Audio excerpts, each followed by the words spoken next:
and welcome to this, our third of 5 videos that I've created for the Oklahoma Department of Libraries about the 2021 Collaborative Summer Library Program theme of Tales and Tales.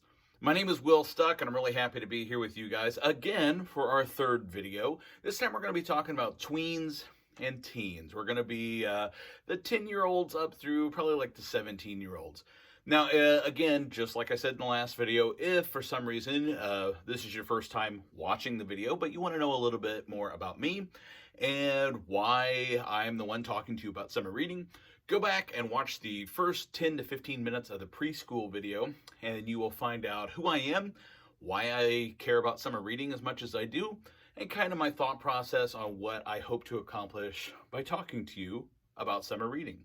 So with that being said, we're going to jump right into the teen stuff after I remind you to contact me if you have any questions. If at any point during this video something pops in your head, you want to ask me, jot down your question or skip to the end of this video and find my contact information and immediately fire me an email or a message, and I will get back with you as soon as possible. If you don't have any questions, or when you just have a comment and you want to share your comment with me, or maybe you have a thought for a program and you kind of want to just pick my brain, see if I have come across any other libraries that have done a program similar, or if I just have any thoughts on how you can make that program maybe work, or maybe you're struggling to make it work for you.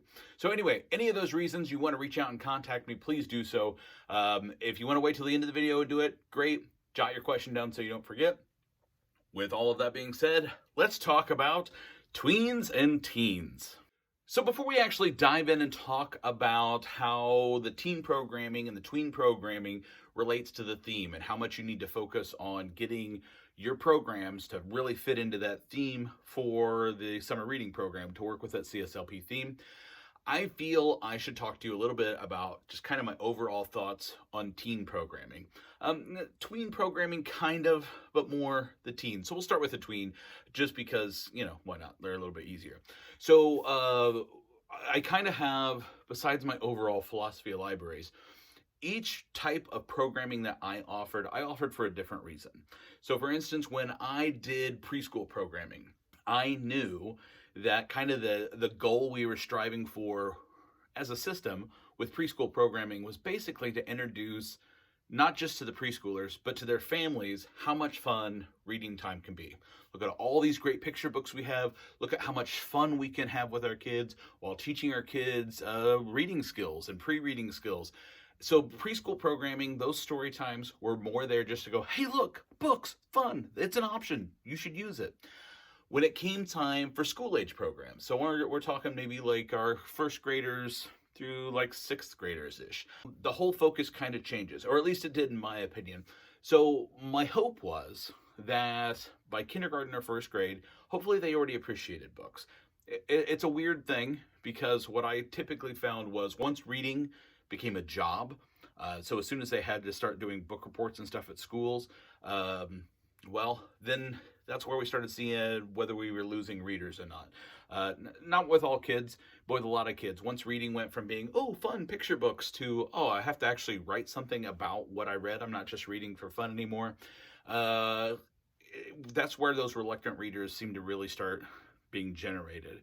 And so for me, that typically, I noticed book reports starting earlier and earlier, but typically they seem to be with me until at least third grade. Third grade, fourth grade is where they, for some reason, determined whether or not it was cool to be literate. It happens at that age, is my personal experience. And so if that's the case, my whole goal with programming for that age group was to show them that, yeah, reading can sometimes be work, but really, there's so many quality books out there. You should still read for fun. And even if you don't read fiction, because a lot of people they prefer nonfiction over fiction. So my whole point of that elementary age programming was to say, look, books are so much more than just these picture books and storybooks. So when I offered my programming for that elementary age, my whole kind of goal was to show them the joys of nonfiction and a little bit more challenging books if they were already readers as far as the fiction goes. For tweens, okay, now they're starting to walk this weird line. So for tweens, you've got some who are perfectly comfortable doing all the stuff that we typically would come up with for elementary age, but we know we have a weird hash of kids that are too cool. They're already teenagers and they don't want to do any little kiddie stuff. So those tweens can be really, sometimes I personally find them more challenging to create programs for than either elementary or teens, because you just don't know. You don't know where they're going to be. So when I create programs, or when I was creating programs at my library for tweens, you know what, if I did kids programming or did teen, I did more just kids and teen. And the gray area as far as like registration, if I had registration, was that tween age. So letting them decide whether or not they were more teens or they were more kid based. But tween programming, really, it was kind of either one of the camps. I was either going my elementary mindset of let's show them all the fun stuff that we can still find in nonfiction books and the harder reading books for those readers. But the other camp were in my thought process as far as teen programs go in general. So my whole purpose personally of teen programs, not just summer, but throughout the year, was so that they did not forget we exist. Those teens have so much going on in their lives. Even the ones that don't seem to do anything other than go home and play on TikTok or play video games, that's still something. We are competing with everything. And with those teenagers, their brains, they're really trying to build these social cues. They're trying to figure out who they are and where they fit in. And a lot of my teens that did my programs, they were kind of the outcast kids. They were kind of the geeky kids. Well, that's because they really didn't know where else they fit in. And I welcomed them with open arms. So a lot of times my teen programs maybe were a little bit edgier, is what I shot for. Not always, but a lot of times because I knew that that's what this group kind of liked. But as a whole, my teen programs were more about, hey, look, we're doing something fun and unique that appeals to you. And what I mean by that is maybe if you saw some of the teen programs I did, you might look at it and go, yeah, but what does that have to do with books and reading? And the short answer was maybe nothing. Maybe nothing at all. And that was okay with me. I wasn't out and out just like, let's have a pizza party to have a pizza party. I still tied it into something library related. But for instance, when I did Barbie zombie dolls, the year the theme was dig into reading, and for the teens, I used the adult theme of groundbreaking reads, and we made zombified Barbies.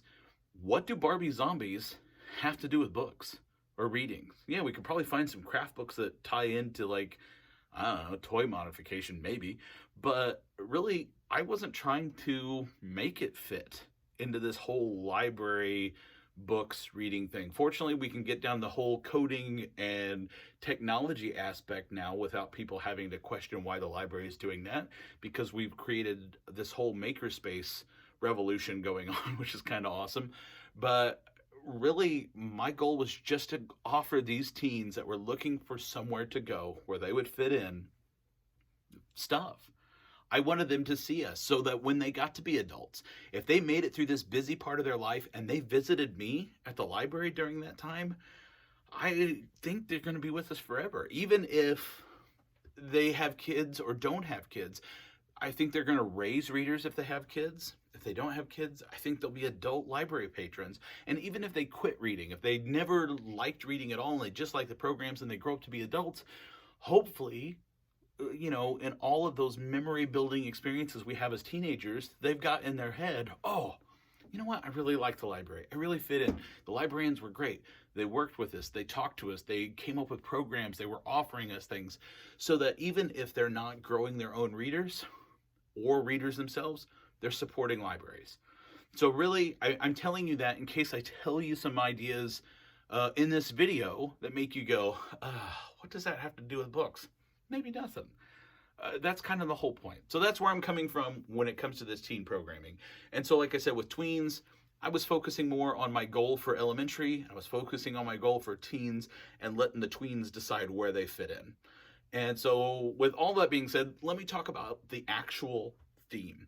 Like, how do we use the theme, and how little do we use the theme for this age group? Well, if I'm already telling you that I wasn't doing my programming for that age group to necessarily even tie into books and reading, how much do you think I think the theme really matters for this age group? Now, I've said this in all the videos, and I don't want you to go, oh, well, this guy hates the summer reading theme. I don't hate the summer reading theme.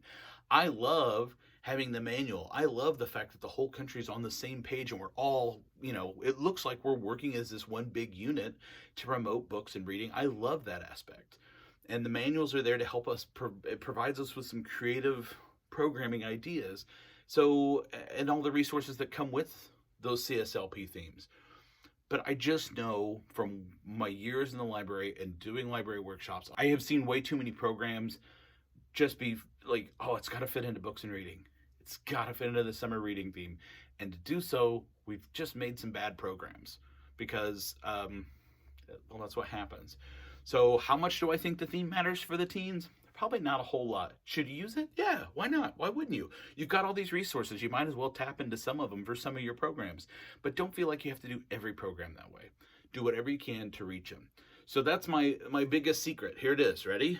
My secret for successful teen programs. Knowing full well that there is not a single library in this country that knocks every teen program out of the park. And I know I haven't.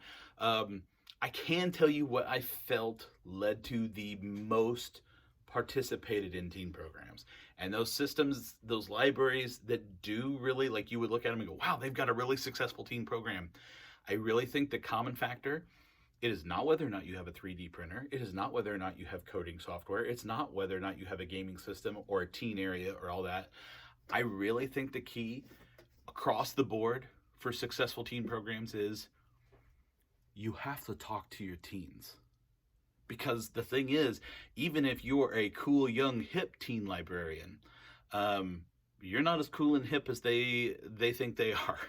And so I had all kinds of ideas. I'd like to think that I am very creative and edgy and hip and have a lot of stuff going my way when it comes to coming up with programs, but I know I missed the mark a lot. If I went to a workshop and it said anything about guaranteed successful teen programming, I didn't go to it because really, I think the only thing you can do to guarantee a successful program is to actually talk to those teens. So, I know they can be scary. They're weird, hairy creatures with weirdly growing limbs and all kinds of stuff going on. But if you can talk to them and find out what they want. Do you want craft programs? Do you want events like movie nights? What do you want? What would you like to see us offer for you? Now, even with all that being said, I frequently have to talk to especially new teen programmers and remind them of this. Don't take anything personally. Because again, like I said, you could talk to them. You could be on the cutting edge of programming for teens and have a bunch of teens even tell you, hey, we're going to be there. That sounds awesome. And I'm going to bring a couple of friends. And you get all excited. And then 5 minutes before your program starts, they get a phone call from another friend who says, hey, we're going to the mall. Or, hey, we're going to go do this. You want to go with us? And chances are you lose. But you shouldn't take it personally. Because, again, this is the time of their life where they're trying to figure out where they fit in socially. And so don't try again. If it failed, oh, well, you know what? If you got good feedback when you proposed the idea, try it again. Because they will eventually be there. Just don't give up. Don't get disheartened. Come up with creative programs, offer them. One last note about teen programming in general, in my personal opinion. A lot of times, if I had to buy supplies, or if we did an event like some I'm going to talk about later on that required me purchasing like snacks, or if I had to buy anything extra, I know we want to have signups because we need to know how much to buy. We all have to work under these budgets. But I will tell you this, if you don't have to have sign up for a program, maybe you know you're going to have enough supplies. Maybe it's one of those programs you're not sure if it'll be a hit or a miss, and you just have to buy some supplies. Try it without signups and try it with signups. Just kind of test your waters, because here's what I found is I had a lot of teens that would sign up for stuff when I required sign up for like all my teen programming, because I used to. All of my teen programming, I required at least 6 teens to sign up, otherwise I cancel it. And I did that because we live in a society nowadays where it would be me and say 2 teenage girls at a program, and if we just happen to be in a room doing the craft and it was me and 2 teenage girls, sorry, that doesn't look good. And people walking by looking in going, hey, what's that 40-year-old dude doing in there with 2 teenagers? Nothing. We're doing a craft. We're probably doing something stupid. And, but you can't take any chances. So in my head, 6 was the magic number. I had to have 6. So I required sign up. And what I noticed is in all that time where I required sign up, I had some programs that worked, but I had more that failed. And I think the reason they failed was this. This is purely me guessing. I think because they're building these social cues and these teens are trying to figure this stuff out, if they sign up and say, hey, I'm going to be at your program, and then their buddy calls or whatever, and they decide they're going to go do that, and they leave you high and dry, they're aware of that. They're aware that what they did probably was not right to you, that they probably did you wrong. And so how many times do you think they're willing to maybe do that to you? They're not going to do it for fun. They're not going to be like, oh, I'm staying the librarian up again. No, they probably feel guilty if they signed up in the first place and then bailed on you last minute. So if they feel guilty, is that going to affect if they sign up for a future program? Like if they feel bad and maybe they don't want to go around you because now they're embarrassed that they stood you up at a program.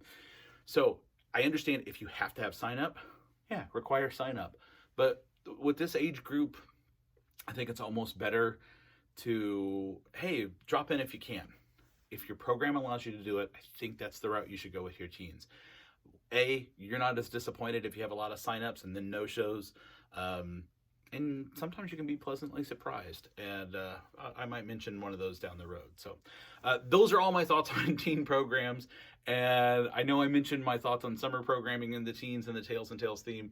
Hey, whatever.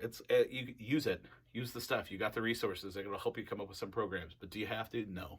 It's just like everything else. Offer quality programs. And for your teens, talk to them. Talk. Now, if you watched the last video, you heard me say that in my live workshops, I don't do kids programs, tween programs, teen programs in separate sections. We did the first time I presented in Oklahoma for the theme Libraries Rock, where I co-presented along Jennifer Strauss. We did break the day up that way simply because that made sense with 2 presenters. We needed a way to chunk the day up to know who was talking about what. When I came back the following year, when it was a Universe of Stories, I did not break the day up that way. I did preschool programming, and then I did weekly programs, and I did standalone programs, and then passive programs and whatever. But the reason I do weekly and standalone is because I would much rather, again, just give you the opportunity to find the best way to reach the best patrons with that idea. So if you were at those live workshops and you heard me saying, hey, just weekly and weekly and standalone, and now you're watching these videos going, well, these are broken up by age group, and the guy says he doesn't do it that way. I do it for these videos because I'm aware that some of you may just strictly be teen librarians and you may not have watched the last videos, or, maybe preschoolers or whatever. I just want you to know that whatever program I say in whichever the first 3 videos, if you think it fits for your age group, guess what? It does. So just because I say something here and you predominantly do programming for 7-year-olds, if you think, man, the 7-year-olds would love it, make it a program for 7-year-olds. If you watch this video and you go, well, you know what? I'm going to watch the last video too. And you hear something in the program for 5-year-olds up through 11-year-olds, and you're like, oh, my teens are like, adapt it. So even though I am breaking it up by age level here, please do not think it has to be for that age group. You know your patrons better than I know your patrons. So use it wherever you want. But in the context of this video, I'm going to tell you teen programming and tween programming ideas. I'm going to give you some weekly ideas. So like repeat ideas that you can use maybe each week of the summer. And then I'm going to give you some standalone program ideas. So even though I'm not breaking my age groups down that way, I am going to just tell you, here's some weekly programs. Here's some standalones. I'm not going to give you as many weekly programs in this video as I did in the last video because, again, it can be hard enough getting teens in our door, let alone making them show up several weeks in a row in a series of programs. So honestly, the older they get, the more I think the standalone programs work. But I want to give you a few here, just in case you've got some tweens or teens that you know would commit to showing up each week. So when I say weekly programs, I guess technically what I mean is series programs. And if you can do them weekly, maybe sometimes there are programs you want to do twice a week for 3 weeks, something along those lines. I'm just talking about maybe you have an idea for a program for your patrons that it requires getting together more than once. Probably more than twice to really be considered a series. The first one, really, I think monthly is probably the best, because I think this is something that you should carry on outside of summer. And that is a teen advisory group. They go by all kinds of different names. But remember, one of the secrets I think, to successful teen programming is talking to your teens. Well, having a group of teens that will help you come up with ideas for programs will also help. It seems like those library systems I was talking about that really seem to have successful teen programs, they have some sort of teen advisory group, some sort of tag group that meet at the library, and they work with the librarian to come up with programming ideas. Sometimes they even help with like collection suggestions, like, oh, we should get this and this and this.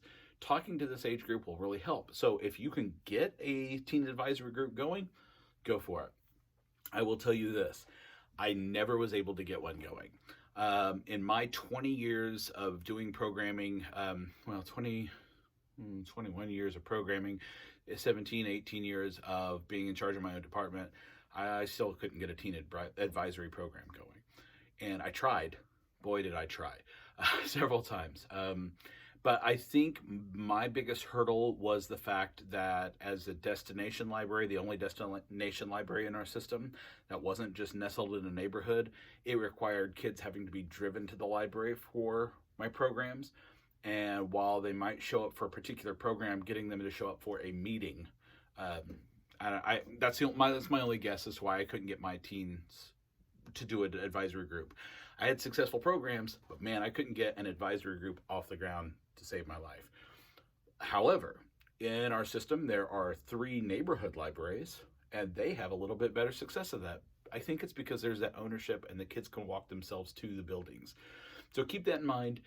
Teen advisory group, some sort of group of teens that regularly get together and help you as a librarian come up with some programming ideas, or maybe even some collection ideas. That's the problem. Like I said, it goes outside of summer reading, but that's the first series program that I want to pitch to you. Now, kind of going hand in hand with the teen advisory group is just volunteering. So getting some volunteers to maybe help you out from this age group during your summer reading program is a good way to kind of help build a better teen program. So here's what I'm talking about. At my particular library, like I said, as a destination library, we were also the highest circulating branch. The participation in the summer reading program at my branch was greater than the other 3 branches put together. We were like the shiny new building. And because of that, I needed help. I couldn't be at the summer reading table all the time handing out prizes and signing kids up, because I went home sometimes. And to be honest with you, a lot of my adult services staff did not like getting up and walking the 30 feet to go help people. And if they did, frankly, they had a tendency to mess up my bookkeeping so that I had to do for like numbers and statistics and stuff. So what I started doing was I started recruiting teen volunteers and tween volunteers. I did take tween volunteers. They didn't help the tweens and teens with their program, but they did help with the little kids program. And this actually was beneficial in multiple ways. The first way that utilizing these teens helped with my programming is a lot of high schools require their students to have so many volunteer hours before they can graduate. And I always kind of pitched it as, this is very PUD volunteer hours. You sit at a table. If I have extra stuff for you to do, cutting out things for story time or prepping coupons for summer reading, I'm going to give them to you. But I just want a warm body at that table, that if a kid comes in or a family comes in, you're there to put a smile on your face and help sign them up and get them prizes. So if nobody was in there, I didn't care if you played on your phone. You brought your Nintendo DS or whatever, and you want to sit there and play, as long as you had earbuds in or whatever, somebody came up, you put it down and helped. It was super PUD volunteer hours. That was a big selling point. So it helped them get their volunteer hours. It helped me by providing a warm body in that seat when I knew I needed people in that seat to help out, like after story time, after our summer reading performers, in those super busy times, and even in the non-busy times. It really helped me. Plus, now I'm training a certain number of people on exactly how to do my programming. My bookkeeping didn't get messed up as much. My statistics I had to keep for weekly purposes. So that helped as well. Also, I found there was a big benefit if the little kids saw that there were big kids helping out at the library, because what happened was this created volunteers, because I would have kids that were maybe third, fourth, fifth grade. They were like, "Can I volunteer?" And I'd be like, "Not yet, buddy. I take my volunteers starting at 12 years old." They would count down, "Okay, next summer I can do it." And so I had this cycle of volunteers. I think seeing those older teens helping me out at the library made the younger library patrons want to come and help me out. And so it creates this volunteer chain and a little bit of a place of like kind of a home for these kids. Not like a home in that way, but like in the fact that they really felt comfortable with coming to the library because they wanted to be a part of the summer reading program more than just getting a few prizes. The last thing that I think really helped with these teens is I had multiple teens that came in just to get the volunteer hours who, because they were sitting at this table and they were not only signing kids up and passing out prizes, but they also talked about my upcoming library programs, whether that's performers, story times, elementary programs, tween programs, teen programs. They had a flyer there. I noticed that when they weren't scheduled to be on the desk, the summer reading table helping, they were bringing friends to my teen programs. So now not only are they volunteering, but they're active patrons. So there's all these benefits of getting volunteers, teen volunteers. Like I said, I went 12 and older to help out at the summer reading table. I did occasionally have adult volunteers that wanted to do it, but to be honest, I saw more benefits when it was a teenager. So volunteers, another great series. Why not call it a program? Sure, why not? One more traditional one, and that is book clubs. Now, again, for some reason, I couldn't get book clubs off the ground at my library. I tried doing some. I tried having some of them. I had a page that really was into reading like graphic novels and stuff. I thought, oh, we'll do a graphic novel club and we'll have one of our pages help me with programming. I tried different days of the week. Again, I just couldn't get them going. However, again, our non-destination libraries, our neighborhood libraries, they had great book clubs. There was one that had like an I Can Read book club. That Mark Twain is a state reading award for the middle school age. The Truman Award, another Missouri State reading award for high school age stuff. They have book clubs specifically set up for these reading awards. Tons of participation at the other branches. Again, at my branch, I couldn't get a book club off the ground. But summer's a good time to try to get one started. And especially with this summer reading theme, there are book suggestions in the manuals. One of the things I don't do at my workshops is a bibliography, because I hated going to workshops and having somebody stand there and read me a list of books. It's like, yeah, no kidding, I'm a librarian. I can do this on my own. Plus, the manual has a fantastic bibliography. So there's book recommendations in there for your teens that you can use. Plus, with this theme of Tales and Tales, there are tons of books that you could pick that easily fit in with the theme. And maybe this is a good time to get a tween book club or a teen book club going. You could do graphic novels. You could really stick to the theme. You could do mysteries. You could do science fiction. You could break it. Well, you know how book clubs work. I mean, heck, like I said, I liked edgy programs. Maybe even like a banned book club. And it doesn't even have to be anything thick. Like, some of the, maybe you have a week where you assign like 3 picture books that have been banned or challenged. I get it. That may require some parents going, oh, okay, you can do it. But that might be the edgiest kind of thing to make a teen go, oh, well, maybe I will join this book club. So book clubs, again, kind of a no-brainer teen series program or tween series program, but it's worth a shot. If you've never tried one before, you might as well try, because I know the library systems that do have successful book clubs at this age group, they really enjoy it. They enjoy the conversation. They enjoy the variety. And let's be honest, hopefully you have... a lot of the YA literature out there the writing is so much better than even adult level stuff, because I think those YA authors know their books have to have a strong hook, because this is a very reluctant reading group. So I had a lot of adults I turned on to reading YA fiction because of that. So if that gives you a reason to read some more YA lit, go for it. I got about 5 more series programs I just want to kind of pitch your way. Again, I'm going to kind of do a few that maybe you're familiar with, but role-playing games. So your Dungeons and Dragons, and there's so many more than Dungeons and Dragons out there, but having like a role playing game at your library, like a steady game where people show up each week and do that, would totally be appropriate for this summer. So in the manual, there is even a how to make a monster book of monsters. And I know that's Harry Potter and that is not Dungeons and Dragons. Trust me, even though I'm not wearing my glasses, I am a full fantasy geek. But the reason I'm telling you that is in Dungeons and Dragons, one of the books you use is the monster manual.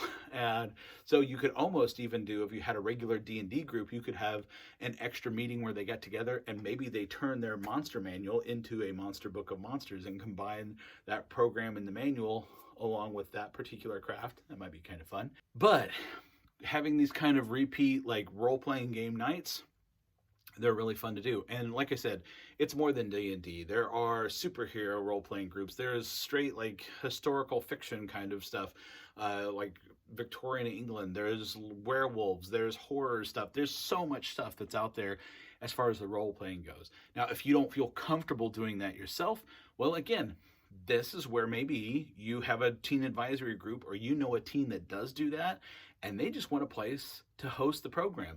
Maybe you partner with them, or maybe you have a local game store and you allow, if you've got space in your library that allows to have this like scheduled, you're providing them with space. And as long as they're willing to let new people join in, it's a win for both of you. So role-playing games, another great series program. Now you would want to check this out because the information I'm giving you right now is slightly dated, but it used to be Wizards of the Coast, the people that provide it or make all the D&D books, used to have a starter kit that you could get if you were a library and you wanted to try to start a role-playing group. So if it's something that's interests you, look it up. Go to the Wizards of the Coast website and see if they have that librarian kit for D&D. Also, it's such a popular program across the country for libraries to host these role-playing nights that if you're intrigued by this and you want to learn more, so many blogs, so many resources on how libraries got theirs started. So D&D is a good one. Now, let's say you don't want to do D&D because let's be honest, there are still some things that can draw ire from the community. For some reason, people hear role-playing games and Dungeons and Dragons and they start thinking all kinds of crazy things about the occult and how it's corrupting children and stuff. What they don't know is it's just a bunch of geeks or theater people, and it gives them an outlet to play a game and pretend to be somebody else for a little bit. And trust me, I know dozens and dozens of role players. None of us think any of the magic is real or any of the monsters are real, but it's still a possibility. If you offer that kind of program, there is a chance that maybe it'll draw stuff. So depending on whether or not you even want to mess with it is one thing. If you like the idea of games and maybe you just don't want to do role-playing games, then I suggest just trying a board game club. So there's so many different board games that are out on the market now. So it's more than just like Monopoly and Sorry and Life, chess and checkers and all the ones that maybe you're familiar with. There are so many games that are edgier games, designs and gameplay coming in from Europe. So all these global gameplay themes coming in nowadays that really tabletop gaming is huge. It is huge. Take it from somebody that about 20 feet from where I'm standing, I have about 275 board games right now, and there are some in there that are really weird.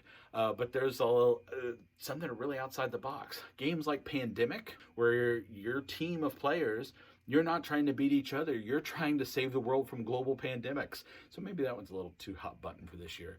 But that's a common theme nowadays of you're working as a team to beat the board game, not your other players. So you've got games like that. You've got games that are strictly dice games that are huge. You've got card games, and I mean all kinds of card games. One of my favorites is Super Fight, especially for this age group. I've turned a few of my friends that are middle school librarians onto Super Fight for like their after school groups that get together. Essentially, you draw 2 cards, and well, I think there's 3 cards, but whatever. And it's a premise. Everybody lays down like their hero and what their power is, and then everybody just debates on whose would win in a fight. And so I know it sounds weird, But especially with this age group, it can get to be a lively discussion, like who would win in a fight, 1,000 kittens armed with throwing stars or Chuck Norris on a unicycle. And so they legitimately have to take all the factors into consideration and argue this point out. Or Darth Vader versus, a gymnast team. It's fun. So there's games like that are this imaginative play, not your typical board game kind of stuff. For this particular summer, honestly, if I was still at the library and I wanted to have a game night, I would totally do a King of Tokyo game event. If it wasn't a series, at least for a standalone. Basically, it is giant monsters attacking Tokyo, a la Godzilla kind of thing. Super fun, super easy, and I know that when we play it at my house, we seem to play that game for hours.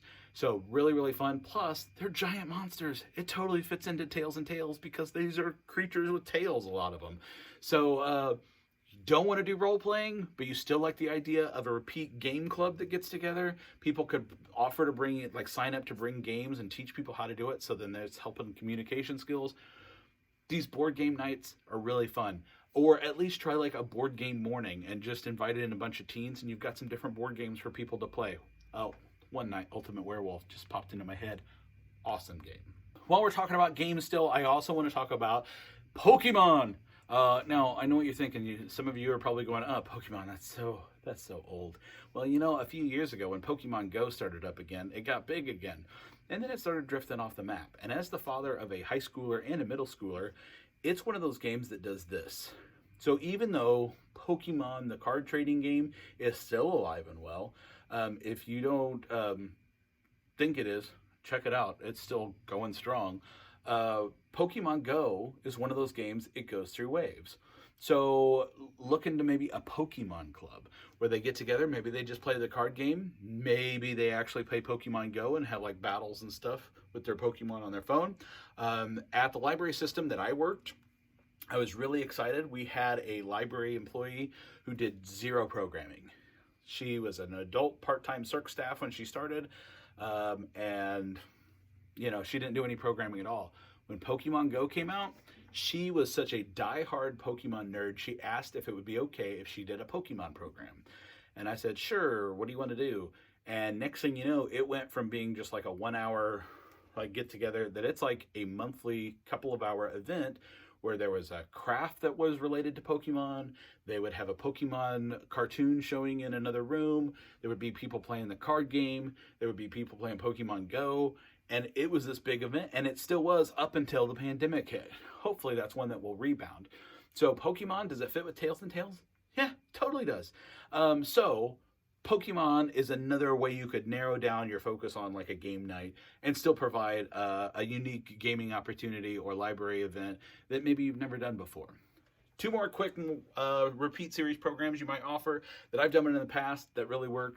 Art clubs and drawing clubs where the kids get together and we learn like different art techniques over so many weeks. Now, in the elementary video, I talked about my art in the library, which was a little bit more like what you would see in an elementary school as far as the art projects go. When we got to the teens, we did a little bit harder stuff. We actually talked about like negative space, and we talked about shading, and we talked about hatching and cross-hatching, which goes into shading.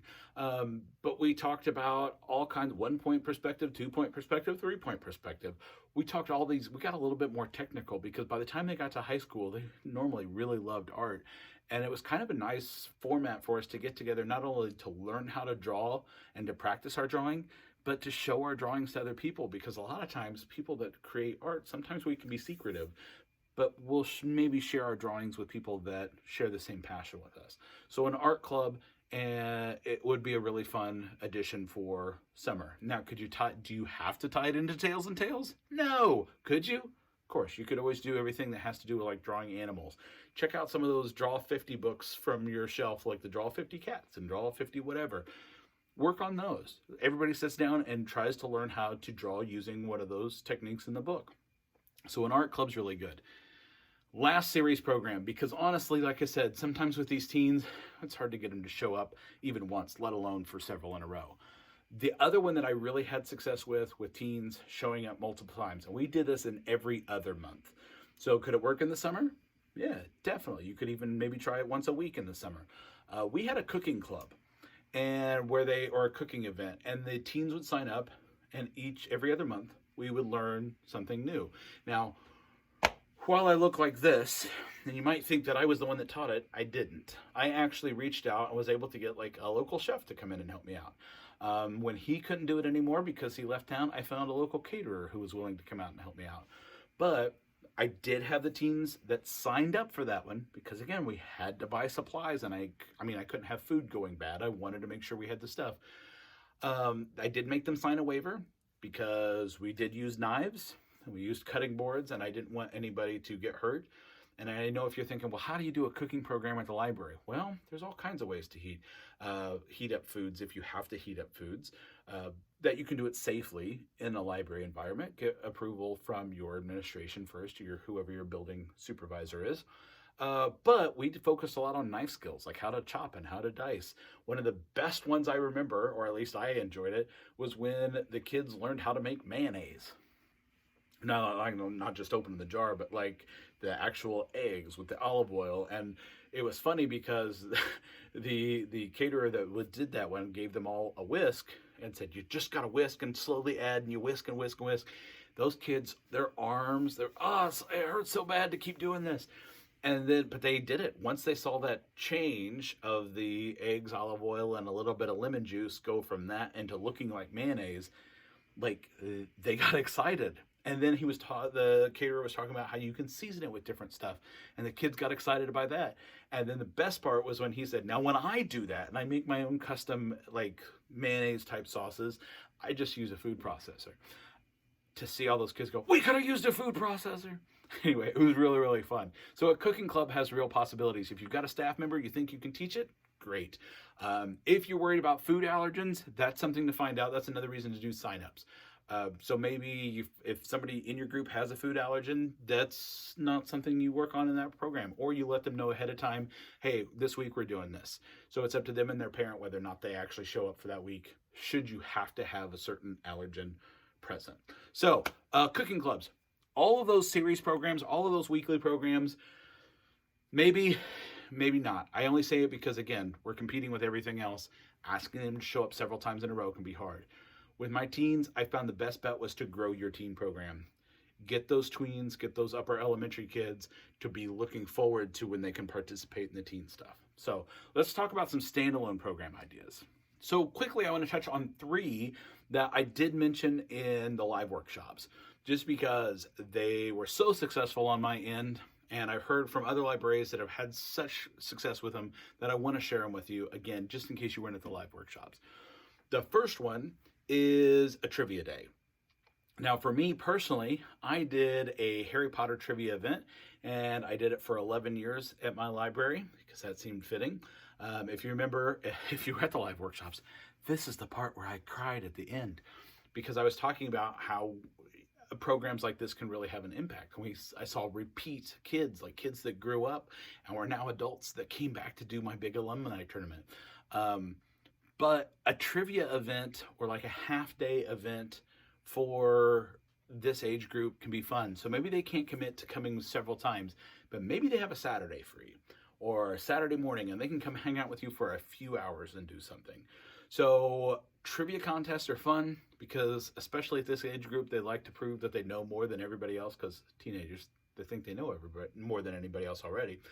But having trivia contests or with occasional crafts or things here and there, they work out great.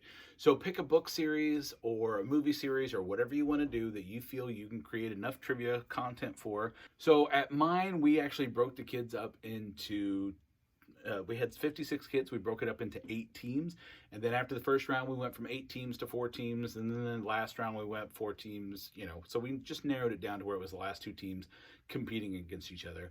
I didn't spend a lot on prizes. At that point, it was more for bragging rights and prizes. The kids liked the prizes. But a trivia event or a half-day event is kind of fun. So besides the Harry Potter one, we did the Camp Half-Blood Challenge, which we did different challenges based on the cabins at Camp Half-Blood and the Rick Riordan, Percy Jackson books. We had a Hunger Games event where we competed with different challenges that symbolized the different districts in the Hunger Games, but there's all kinds of different things you could do for like a half-day event. For me personally, thinking about the Tails and Tales theme, I'm thinking along the lines of, it's more for the tweens for this one possibly, but like the Guardians of Ga'Hoole, the Warriors series, one of my all-time favorites. And again, it can be a tough one. It's like Tolkien Jr., but the Redwall series, brilliant. What I found is those kids that read the Redwall books really read the Redwall books, and they really, really love them.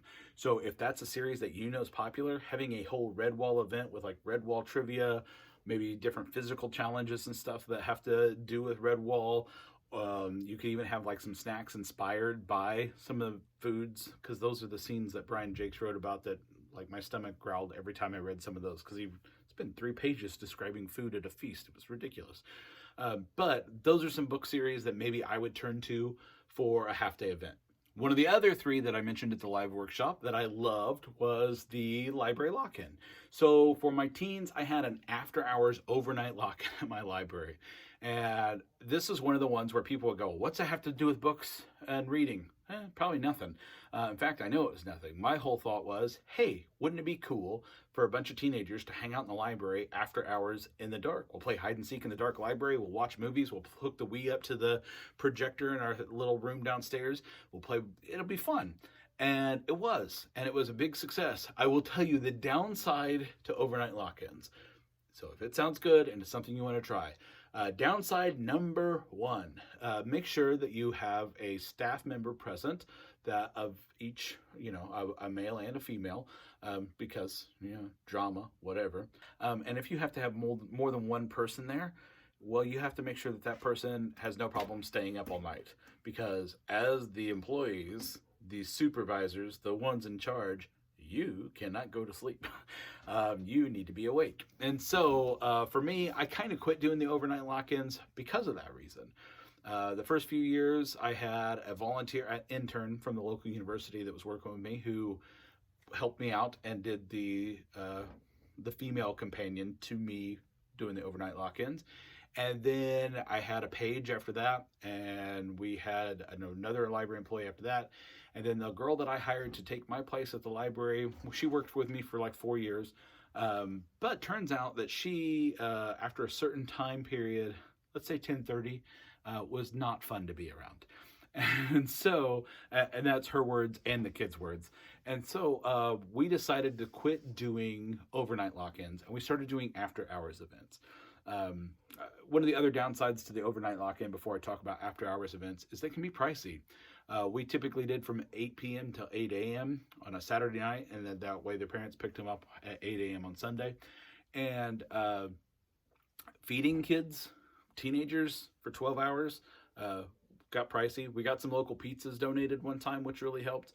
But food expense was a big one. So they can be a little expensive. Plus, that's man hours that maybe an employee can't work the rest of the week. So there's actually some sort of cost involved there.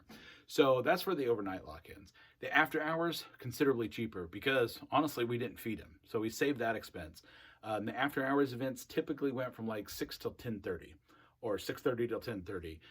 That way it still got dark, so we could still do the favorite game of everybody, which was hide and seek in the dark library.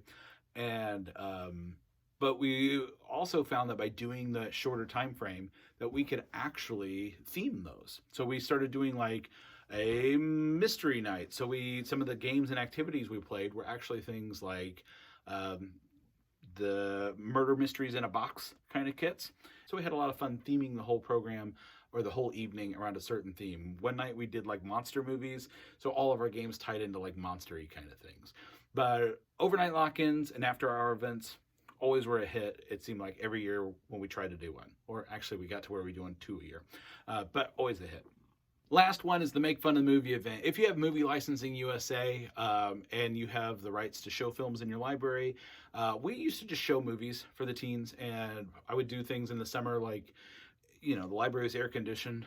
So if I showed a movie and said, hey, bring your lunch, come hang out, watch a movie with us in the heat of the day. I had kids that were showing up for that. So I had teenagers and tweens that would show up. But then I started we did kickoff parties for our teens. And out the kickoff parties, we used to show a movie that tied into the summer reading theme. Well, one year, the theme was one that I thought, I can't find a good movie I like. So we decided to do something. Actually, the theme was Express Yourself. I couldn't really find a movie I wanted to show, but I remembered that one of my favorite ways to express myself is I like to make fun of movies. One of my favorite TV shows was Mystery Science Theater 3000, and I decided, well, let's do that. So I got on Movie Licensing USA. I found a terrible B movie that I wanted to show, and not B movie as in the one with, the animated one with Jerry Seinfeld. I'm talking about like a bad sci-fi horror movie. And I invited the biggest group of smart alecks I know, my teens, to show up and help me rip apart a movie. And the teens loved that so much, we started doing it more than just the kickoff party. We did it a couple times during the summer. We would do one at Christmas, like Santa Claus Conquers the Martians with Pia Zadora. But making fun of movie nights, super fun. So those are three that I know I mentioned at the live workshops, but again, they bear repeating in case you forgot or you weren't present at those. Those are really, really fun events. So a couple other quick ideas for standalone programs that I want to mention. I know Kindness Rocks were kind of a big thing about 2 or 3 years ago, and they seem to fall off. And then again, just like Pokemon Go, they seem to fall off and then come back a little bit, then fall off and come back a little bit. Seems to be my experience by traveling around and visiting different libraries. But if your library did a Kindness Rocks project and you had tweens and teens that were interested, maybe instead of just doing Kindness Rocks, you could tie that into these. I'm sure you've seen some of these online. It's basically taking smooth river rock and painting animals on them instead. So just an idea to tie into the Tails and Tales theme using a past successful program idea and giving it a whirl. I also want to talk about how contests always seem to go over well at my library. With the tweens and the teens especially, there's something about that competitive nature, which is probably why I mentioned the board game night and the Pokemon stuff and the trivia event. You'll notice there's kind of this theme of competing for who's better at something. Again, I really think it goes back to that whole learning their social cues kind of thing for these teens. But contests seem to go over well. Now, most of the time when I did contests during summer reading, it was for all ages, or it was family, or there were different age divisions. So like the year that it was Laugh It Up at the library, Laugh Out Loud? Boy, that was a long time ago. We had a joke contest, and they submitted jokes, and I numbered them and hung them on the wall, and my patrons got to vote for their favorite joke, and we broke that up by age group. We did different diorama contests, and again broke that up by age group. For this upcoming summer, I think an animal or pet photography contest would be great. Now, one of the ideas that I like is actually tying in multiple programs. So maybe what you do is you promote, we're going to have a pet photography contest, or we're going to have an animal photography contest for teens only or for tweens only this summer. And then, like after you announce that, you announce that the week before the contest starts, you're going to have a professional photographer come in and give you tips and tricks for photographing animals or photographing your pets. So tying in two programs into one, I think just makes sense. Of course, being a library, you could always do short story contests and poetry contests and anything associated with writing as well. And again, just like with the photography contest, bringing an expert in to talk about it at the beginning, you may not get a ton of participation, but you just might. And then turning that into some sort of contest amongst the teens. And then if you do a contest, no matter how you do the contest, photography, writing, whatever, storytelling, make a big deal out of the winner. That way they see that, oh, hey, I put myself out there and I reap the benefits of it. Don't make a big deal out of the people that don't get it because, again, we don't want the opposite effect. But really, contest, really, really fun, especially for this age group. So I want to tell you about two more program ideas for standalone programs. One of them is balloon animals. Now, when I say balloon animals, what I'm talking about is teaching teens or tweens how to make balloon animals. So when I did the programs for elementary age, I had these repeat kind of series programs, and they were pretty successful, most of those. And one of the more successful ones was one when I did circus skills, where 1 week I taught the kids that were signed up, I taught them how to juggle. We learned how to do balancing acts. We learned about physical comedy. And then we also learned about how to make balloon animals. Now, one of the things that I found, even though that age group, the elementary, upper elementary, early tween age, really liked doing the balloon animals, sometimes their hands weren't big enough. But when I did a program for teens about making balloon animals, yeah, my participation wasn't as high, but they were way more adept at it because they had basically a little bit larger hands to do those. So if you're looking for another program that really does kind of fit into the summer reading theme of animals, I would recommend doing a balloon animal program and teaching your teens how to make balloon animals. And again, if you're thinking, well, I don't know how to make balloon animals, kind of something I said numerous times in the last video is learn. It's real easy. There's all kinds of kits out there. You don't have to be like an expert. If you can make a balloon wiener dog, that's enough. Because if you can make a wiener dog, guess what? You change the segments of the body and look, oh, the neck's longer? It's a giraffe. Oh, if I don't put as much air in and do the exact same twist, it's a mouse.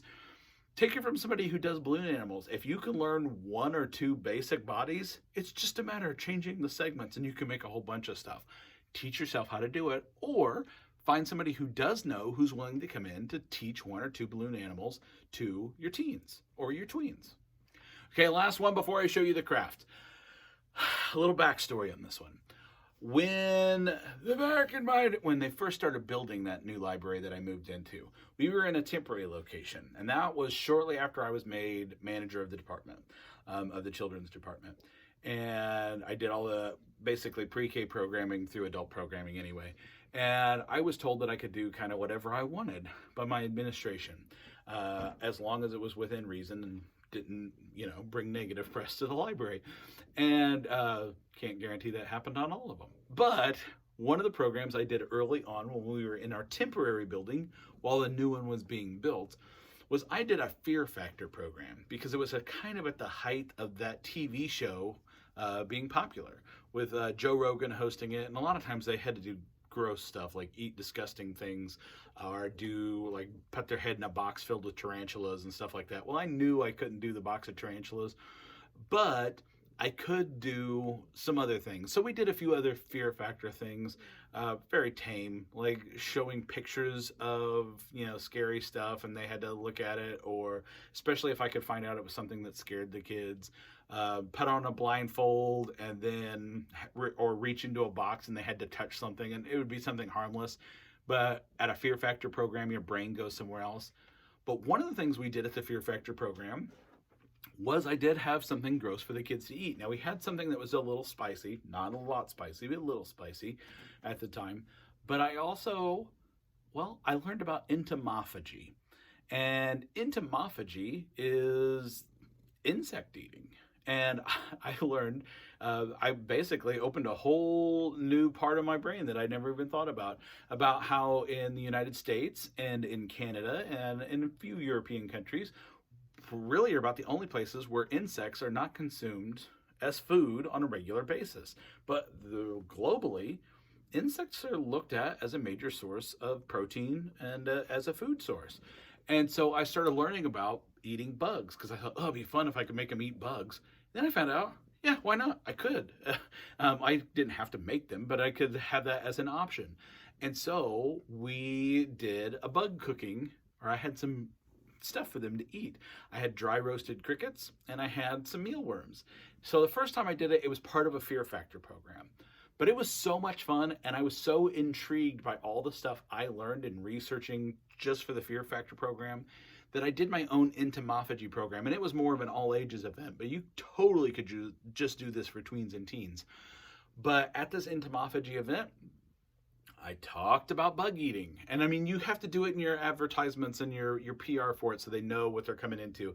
And most people sign up just to see what it's about because they think it sounds gross. But you can talk about all kinds of stuff. You can talk about the whole angle that, for instance, the amount of protein or iron found in the amount of crickets that take up the same amount of space as a cow does, which it's considerably higher. So if you ate that many crickets, you're going to get way more nutrients than if you would have just eaten the cow. You could also really discuss them and talk about FDA food guidelines on number of insect segments allowed in certain processed foods, which is disgusting. Don't go down that road. But you could talk about, again, the global side of things, about how countries all over the world eat insects, but we don't, because we have this stigma we can't get over. It's all up here. And we could talk about, but we will eat ocean-dwelling arthropods, But for some reason, once they're on land, we don't want to have them. And so by that, I mean, we in all these countries I talked about that don't eat insects on a regular basis, will eat stuff in the same family as the insects. We'll pay top dollar for lobster and crab and shrimp. And those arthropods are, so are crickets. They're arthropods as well. And we'll pay top dollar for them, even though typically they are eating the garbage on the bottom of the ocean and all the decaying matter and stuff down there. Whereas crickets are typically eating plants. So they're eating from the salad bar, but we'll eat the ones that eat at the dump. I still love shrimp. I could care less what I just said. So there's that whole mental hurdle. So you can give all these arguments for it. But then the kicker is, make sure you've got some animals or some insects there that people can eat. Now, you can buy them pre-processed online. This whole movement of entomophagy has been huge over the last 10, 20 years. And so you can find some that are already dry roasted that have different seeds, like ranch and chipotle and Tex-Mex. You can find chocolate-covered ants, chocolate-covered crickets. You can find scorpions and suckers, chocolate-covered scorpions. Oh man, the number of insects you can find already processed online. There's a whole Hot Licks is a company that sells a lot of insect foods. They sell a lot of suckers and candies and stuff, but you can do it yourself. Mealworms and crickets, their digestive tract is most of their body, so pretty much whatever they eat, they kind of take on that flavor. So don't get them right from the pet store or the bait store and pop them in your mouth because they'll taste like sawdust. But if you bring them to your library, bring them into your home, feed them on like apples and oranges and pears for 2 or 3 days, guess what they kind of taste like when you eat them? Apples and oranges and pears. The dry roasted crickets actually kind of taste like sunflower seeds. And so, but with more protein. So at mine, I ended up making, we did the mealworms plain, just popping them in and chewing them. They were like little fruit gushers. But then for the crickets, I had chocolate covered dry roasted crickets. I also just made for those people that I knew wouldn't be able to get over that mental hurdle of eating something that even looked like a chocolate covered cricket, I made chocolate chirp cookies. So I made regular chocolate chip cookies and I had the recipe there. So again, people with allergies could see what was in it, but then they could at least eat a chocolate chip cookie that had cricket in it. And anyway, an entomophagy program. Well, we've not had a summer that is more suited for an entomophagy program since way back when we had the catch the reading bug theme. So if you're looking for a weird, outside the box, fun program to maybe bring this summer, entomophagy could be the way to go. Okay, so I don't have a whole lot of time for a craft, but I do want to show you a really simple one, and it involves a page from a book. Don't use library books. If it's a discarded library book that's going to your book sale or one that's been withdrawn for damages and you can salvage some pages of it, use those. Don't use regular books. It's just like in the manual, they show you the basics of book folding. Don't use books that are still in circulation, which I know goes without saying, but you need to drive that point home to your patrons when you talk about it. But I want to show you real quickly how to make a super simple yet kind of cute butterfly that's not just cutting a butterfly out and going, look, I made a butterfly. So let's do it. So I have seen all kinds of paper butterfly crafts over the years. Everything from coffee filters that are colored with markers, and then you get it wet to where it bleeds and makes tie-dye, then you piece it together with a clothespin and some googly eyes and some pipe cleaners, to, I've seen cut out different silhouettes of different shapes, and you layer them and fold them to make like a 3D effect. Butterflies are nothing new. However, the one I want to show you today kind of popped into my head when I saw the section in the manual that's talking about book folding. My wife has a little online business selling folded books, and so I see a lot of folded books, not just the ones she makes, but while looking online for different ideas. I saw a really cool butterfly, and the pattern I saw was originally on regular like cardstock paper, but then I showed my wife that. We tried making one out of a book page, and we thought it looked pretty cool. So that's what I'm going to show you today, and here's the supplies you need to make this butterfly. You need paper, and so I'm told you I'm going to make mine out of a book page. Now, don't worry, I know this looks terrible, but as a former library employee and somebody who's talking to librarians, you ripped a book. But like I said earlier when we talked about book folding, as long as it's not a new book and it's already out of circulation, better this than going to the dump, right? So I've got some pages of a book right here. So you need paper. If you don't want to use pages of book, totally just do this with cardstock. So next thing you need is scissors again. Boy, I have scissors in like every one of these crafts. You will also need a glue stick. Fancy that. Another craft with another glue stick. You will need a compass or a template of 2 circles. And so your choice, you could always use the compass or even a printer and print off the circles to make a template and then go that way. Or if you've got a plastic template or even a die cut machine, you could probably make your life a little bit easier. But if not, a compass you will need to make some circles. You also need a stapler. Last but not least, some darker colored paper. We made a bunch of these out of blue, and I thought that looked good, so we're going to go with blue for this one. So your first step is to draw 2 circles on your page. Now you can use your compass, or like I said, use a template or print it off. Whatever you want to do to make it. Now on the examples I'm going to do, my 2 circles that I have made, one is approximately 4 inches and the other one is about 2¼ inches. If you see the size of these circles and you see the finished product and you thought, those ratios should be different, here's the secret. Change them, make them whatever you want. You adjust it. Typically one should be a little bit larger than the other to get your standard butterfly look. So you're going to draw 2 circles, again, 4 inches, approximately 2¼ is what I'm using. Then you are going to cut them out. And for time reasons, check this out. Ta-da! I already did it. Once you have your 2 circles cut out, next step, very, very easy. You are going to fold them in half and make 2 little semicircles, like so. And then you are going to fold them in half again. So you are folding your circles into a quarter. Once you have that done, open them all up to the semicircles phase again. Then line up your circles along the curved edge, right in that seam that we made right in the middle. Then you take your stapler, put a staple right there towards the end. And if you want, you can always put a second one. Not necessary, but you're going to put a couple staples right there in the middle. Then all we have to do is open up each of the little pockets that we made.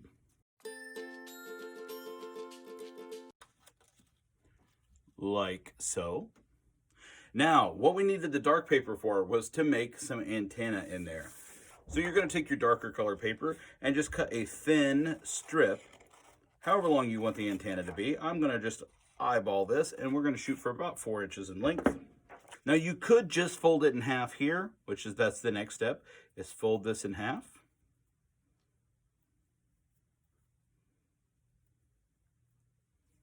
Like that. And attach that for your antenna for your butterfly. Or you could be extra fancy and you could pull out a special tool like a skinny paintbrush or a toothpick, which I didn't list as the supply, sorry. But take the toothpick or your paintbrush and kind of just curl the end of your strip of paper. Once you have your ends curled, you are going to take your glue and apply some glue on the outside near the bottom where the fold is. And then simply press that in that top crease. Give it a little pinch to hold it in place, and you have your completed butterfly. So these butterflies are really cute, really easy, and like I said, you could do them out of all kinds of colors and hang them on your wall, or with the book pages if you wanted to tie it into your book folding program if you decide to go that route from the manual. I know, super simple craft, but super simple sometimes the best. All right, I know that was a lot of information about tweens and teen programming, and there was a lot of my overall thought process on it. But really, with this age group, I think your key is you need to talk to your teens. You need to talk to your tweens. If you want to have a successful program, that's what you've got to do. Now, again, if you didn't watch the first 2 videos and you didn't hear me say this, I know I didn't talk about virtual programming. There is part of me that's optimistic that hopefully next summer we can start doing in-house programming again. If you're interested in virtual programming ideas for teens and tweens, in the next video, we are going to talk about basically the summer reading theme and your library space. So we're going to talk about decorating because I'm going to work under this assumption, knock on wood, that the library, we can have people come through our doors a little bit more often in the summer. But we're going to talk about decorating your space, how, why you should do it, all that fun stuff. We're also going to talk about performers, whether you're having them in the library, so tips for performers, but we're also going to talk about what if you've got to have virtual performers. We're going to talk about virtual programming ideas. We're going to talk about take and make program ideas or curbside library programs that you can offer. And then in the 5th video, we are going to talk about basically everything else. We're going to talk about promotion for your summer reading program. We're going to talk just a scotch more about volunteers. We're going to talk about all the community resources you might reach out to make your library a part of the community, not just a place in the community. And we should have a lot of fun. So if you want virtual programming ideas, we don't have a ton of them in the next video, but we are going to talk about them in the 4th video, just because, even though we want to be optimistic, we still got to be realistic. And so I want to give you at least a few ideas for that. Guys, I hope you got some ideas, got your wheels turning. You're excited about not just summer programming for teens, but teen and tween programming as an overall. If you have any questions, here is a list of all the ways you can contact me. You can find my contact form on my website.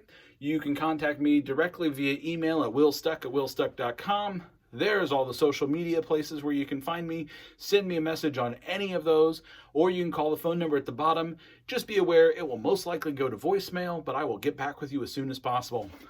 Guys, that's it. I will see you in the 4th video. Have an awesome day.